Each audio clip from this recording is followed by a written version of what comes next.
Poppy trees. Ridicache, Thierry Duval-Destia, Ridicache, Franck Diva, Maharaja deuxième, Maharaja qui revient sur Ridicache, Maharaja les deux favoris, Ridicache, Ipiti Foura, Ridicache, Franck Diva, Thierry Duval-Destia, Maharaja est deuxième, Olga Bilouet c'est troisième, Olivier Garcia quatrième, Quater Jetty cinquième.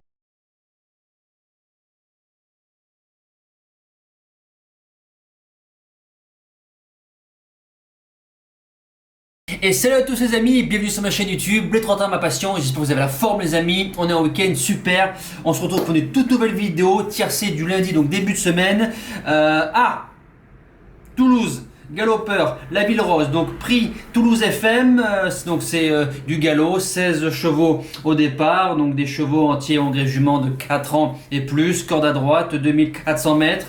Quintet où il y a beaucoup de choix. Voilà, très dur, très ouvert. Ça risque de payer un peu, mais je pense qu'il y a beaucoup de choix à faire dans cette course. Elle est quand même difficile à pronostiquer. Donc j'ai tenté des trucs. Voilà, vous savez très bien, petit pouce bleu sur les vidéos. Et nous, c'est parti les amis, les bases de jeu. Alors, en premier sur mon prono, je démarre du 5, Senor Charlie. Donc c'est le seul 9 ans de la course, donc le plus vieux. Le 5 à la corde, Julien Auger qui est à la monte, 100% de réussite sur le tracé, 2 sur 2, a gagné son tiercé en 2017 en 37 de valeur sur du bon terrain, va très bien dans le souple parce que je pense que surtout sur ce champ de course ça sera souple à très souple, peut-être lourd mais je pense plus souple à très souple minimum, de toute façon il faudra quand même des nageurs, reste sur 2 victoires lors de ses 3 dernières sorties très très bien, c'est un très très bon cheval, la distance oui fait de 2000 à 2600 mètres, faut prendre un risque. J'en fais mon gagnant pour ce quintet là. On passe à ma deuxième base, le numéro 2. Attention d'aventure, qui était notre base gagnante la dernière fois sur Saint-Cloud. Pour ceux qui suivent, Christian Demuro qui est à la monte, Julien Philippon qui est à l'entraînement. Débute à Toulouse, il vient de gagner donc son tiercé en 33 de valeur sur 3100. Il fait très bien entre la distance préposée pour lundi et sur 3000 mètres. Revient sur plus court, a pris 4,5 donc 4,5 c'est ça, donc il a pris 9 livres dans la boîte, donc là ça fait beaucoup de poids, c'est pour ça que je le mets second, plus de poids, moins de distance, mais je pense que ça doit finir largement dans les 5 premiers. On passe à mon coup de cœur, donc placé 3ème, le 3, Amrust, corde 6, Barzalona qui est à la monte, Xavier Thomas de Méol qui est à l'entraînement, plus ça sera lourd pour lui, pour elle, mieux ce sera, excusez-moi. 5 tiercés courus, toujours dans l'argent, en 38 de valeur, voire 38,5. 7ème, place de 4ème, 6ème. Fait de 2000 à 2400 mètres, donc c'est très très bien. Il vient de faire 6ème à Lyon dans une ligne qui tient la route parce que c'est la ligne de Jackson, Just a Formality, Foxteen, plein beau, donc je pense que c'est une très très bonne ligne.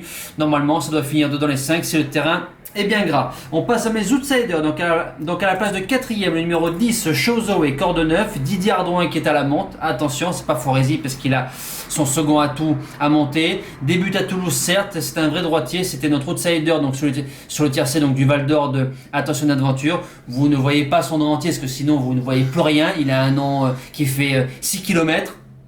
C'est la forme, terrain, distance. Pour moi, il revient sur plat court, mais il fait très bien cette distance là. Ça doit répéter dans ce quintet là. Deuxième outsider, le 8, c'est Pordoville.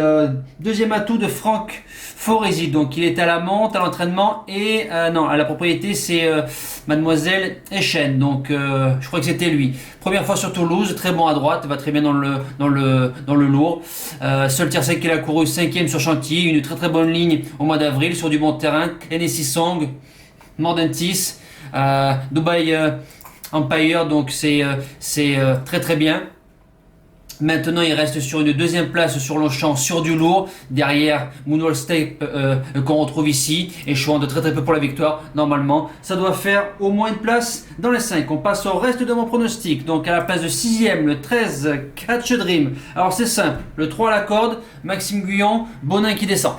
Voilà, donc ça descend sur Toulouse, ça appelle Maxime Guyon, 30% de réussite sur le tracé, a été bon dans les tiercés en 2015-2016 quand il était plus jeune, reste sur 2 victoires et une place de 4ème récemment, ça tente le coup, ça appelle Maxime Guyon, ça se garde dans un jeu. Ensuite le numéro 4, Moonwalk Step, corde 4, Pierre-Charles Boudot, donc une ligne avec le numéro 8 qu'on retrouve ici, forcément si tu prends l'un tu prends l'autre, première fois à Toulouse, très bon droitier, vient de gagner son handicap sur lourd, sur Longchamp sur du lourd, a pris que 2,5 kg dans la boîte, donc ça fait 5 livres normalement, ça peut répéter aussi, j'ai gardé. Et pour finir en 8, l'As Qatar River, corde 12. Alors c'est le plus gros poids de la course, 2 sorties, 2 victoires, a commencé sa carrière donc en France, donc à Toulouse, sur 2000 mètres, fait de 2000 à 3000 mètres, est allé sur Madrid sur des courses un poil meilleures, revient en France, adore le lourd, a bien couru en 36 de valeur en France, là il est en 39, un petit peu plus fort, mais ça peut être la surprise de ce quintet là, j'ai gardé. C'est un cheval qui reste au box, le 15 Syria Malpique, le 15 à la corde, Cractus qui est à la monte, Sogorb qui est à l'entraînement, 100% de réussite sur le tracé, 3 sur 3, peut-être meilleur sur des courses un peu moins fort, mais sur la forme du moment. Bon jockey, super entraîneur, grosse corde, mais sur le tracé 100%, c'est très bon, ça se met dans une longue. Mon seul regret, le numéro 6, Breath of Fire, corde 1, Ronan Thomas, Lerner à l'entraînement, je m'attendais beaucoup mieux là. Même s'il a fait place de 4ème, vous allez me dire, mais je m'attendais à beaucoup mieux. Voilà, je pensais qu'il allait lutter pour la victoire. Il fait que la place de 4ème. Débute sur le tracé. Très bon à droite. Voilà, c'était un regret, mais dans une longue, bien sûr, ça se garde. Mes impasses, le 11, Mendizabal qui le monte. Alors le 11, peut-être peut-être meilleur vraiment dans les petits handicaps. Le terrain gras, je suis pas sûr qu'il soit bon dedans. Donc j'ai préféré le mettre de côté. Et le 12, Red Lake, peut-être meilleur dans les réclamés et déjà dans les handicaps faibles, c'est très dur. Donc c'est non pour moi. Voilà, le quintet de lundi c'est fini, on passe au débrief du quintet de Vincennes. Donc avec un modeste 2 sur 4 au pronostic, avec du bon et du moins bon. Comme d'habitude, les amis, c'est parti. Donc le 2 qui s'impose, défi de Retz. Déclassé d'une rue, le cheval est trotte, vous avez bien vu, né au vent, on descend une 0,5, la montée en 10, une folie quoi, ça finit 13-4 le chrono, donc super. Le deuxième, Bebop of Form à deuxième base, donc couplet gagnant en 2 bases sec, donc très très bien, qui court super méchant, il a voulu se battre avec défi de Retz, bon, il fait second, super. L'As troisième, Doom Genilou que j'ai placé 7ème du prono, c'est la forme extra. Le 12, Classe de l'Oriole, alors je l'ai préféré sur vitesse, mais court très très bien, à suivre pour une prochaine fois, je vous le garantis.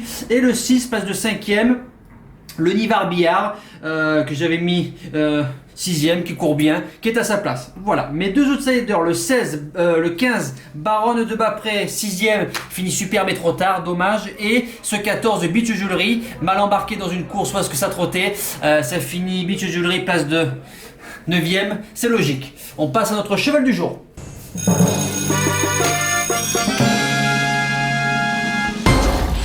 Alors, vendredi 8 novembre, en rayon 4, course 3. Voilà, je cherchais le 9, Fleur du Lupin, 5 gagnants, 20 placés. Trop de train pour ses allures. Elle a des allures assez jetées, donc trop de train par sa copine d'entraînement. Fidelia, donc c'est dommage, finit 6ème, donc 2e coup dans le sac. Ceux qui ont joué Flash au fort, mais ça comptait que si Fleur elle rentrait, donc elle fait 2e ou 3e, Flash au fort fait 2e ou 3e, donc à suivre pour une prochaine fois, ça ne compte pas forcément. Donc Fauveberry qui court tout à l'heure, donc allez JMB, demain Foraya de KO. Pour lundi 11 novembre en réunion 4 course 1, Lyon-la-Soie. Photo, c'est un tracé très roulant, à droite la corde, de longue ligne droite, des virages serrés, très roulants. C'est très dur de rendre les mètres sur ce champ de course là, plus dur que sur l'autre champ de course de Lyon, à Paris. Enfin ça c'est mon avis à moi. Je vous donne le 2 JS Apollo, 5 gagnants, 30 placés. Alors, David Beckert qui est à la drive, déféré des 4, Björn Goop qui est à l'entraînement, vient de faire 2ème d'Amazing Dynamite, très malheureux parce qu'il a gardé au chaud pratiquement toute la course sur Reims. Très bon droitier, n'a pas encore gagné en France, ça appelle David Beckert, c'est Goop l'entraînement, donc c'est pas pour rien. Vous savez ce que j'en pense de ce driver là. Pour moi, c'est la meilleure main du sud. Va à droite, va à gauche, toutes ces courses sont presque bonnes arrivées en France. Lisieux, Saint-Malo, Châteaubriand, Chartres, Reims, c'est pratiquement tous des tracés coulants. Donc là c'est Lyon-la-Soie, c'est coulant. Ça part en tête, il y a du recul, donc il y a des chevaux qui tiennent la route. Il y a Staro et Villig au 25 mètres. Là, il y a le cheval de Yab aussi au 25 mètres. Enfin, il y a 2-3 clients, mais il part en tête. Je pense que David Beckert peut nous l'amener au moins dans les 3, voire mieux. Voilà, nous les amis, c'est terminé. On se donne rendez-vous pour demain pour le handicap d'Angers. Donc c'est... non, c'est pas le handicap, excusez-moi, ça c'est mercredi. On se retrouve demain pour du trot, Bordeaux, super, formidable. Voilà, je vous souhaite un bon visionnage, de bons gains les amis, et surtout encore un très très bon week-end. Merci à tous, ciao.